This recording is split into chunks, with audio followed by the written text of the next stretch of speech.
Reportage en toute transparence près d'Aix-en-Provence de Pierre Grange et Iker Zabala. Cela fait 5 ans qu'ils peaufinent leur grande œuvre. Au départ, ils n'étaient que 2. Aujourd'hui, c'est une entreprise de 50 personnes. Des alchimistes qui n'ont qu'une obsession, arriver à transformer un panneau solaire comme celui-là en une feuille invisible. Pour cela, ils le trempent dans des bains d'acide. Et ils ont trouvé la formule. Le panneau solaire devient une vitre transparente qui produit toujours de l'électricité. Exactement ce qu'ils espéraient faire en commençant leur recherche. Lorsqu'on voyait tous ces panneaux solaires qui commençaient à arriver sur les toitures, notre idée était de dire comment les rendre invisibles pour pouvoir les intégrer dans plus de produits que simplement une toiture. Et donc on a travaillé sur ce projet. Sur la plaque translucide, les panneaux solaires sont toujours là, mais microscopiques et donc invisibles à l'œil nu. L'idée de génie, cet ingénieur l'a eu en jouant avec ce vieux procédé optique pour les enfants.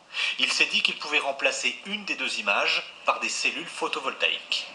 Parfois les innovations en effet arrivent sur des idées très simples. Bon, la réalisation est beaucoup plus complexe, mais ça peut être des idées en effet assez simples. Le panneau solaire invisible va être installé sur les écrans de téléphone portable, qui vont donc se recharger tout seuls toute la journée. Ce prototype commence à être fabriqué en Chine et sera commercialisé d'ici 1 an. Et en région lyonnaise, une entreprise spécialisée dans l'affichage urbain l'a installé devant ses publicités. L'énergie récoltée le jour suffit à l'éclairer toute la nuit. Celui-ci n'est absolument pas branché, donc il est juste scellé, mais il n'y a pas de tranchée, d'amenée électrique. Et le même panneau transparent peut recouvrir les hublots dans les avions de ligne. L'énergie accumulée alimente une lampe de lecture et un chargeur de portable. Il n'est plus nécessaire d'acheminer des câbles électriques à chaque siège d'avion. Ça évite d'avoir des branchements qui courent dans l'avion et aussi ça permet de réduire le poids de façon importante. Autre innovation fabriquée en France, le suiveur de soleil.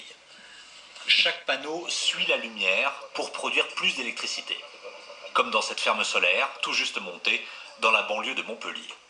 C'est déjà une belle centrale, mais en Australie, on a le projet de faire quelque chose qui serait 6 fois plus grand que ça. Et l'idée, c'est d'aller transformer l'essai à l'étranger. Un capteur vérifie l'alignement avec les rayons et oriente les panneaux photovoltaïques, minute par minute, du lever au coucher du soleil.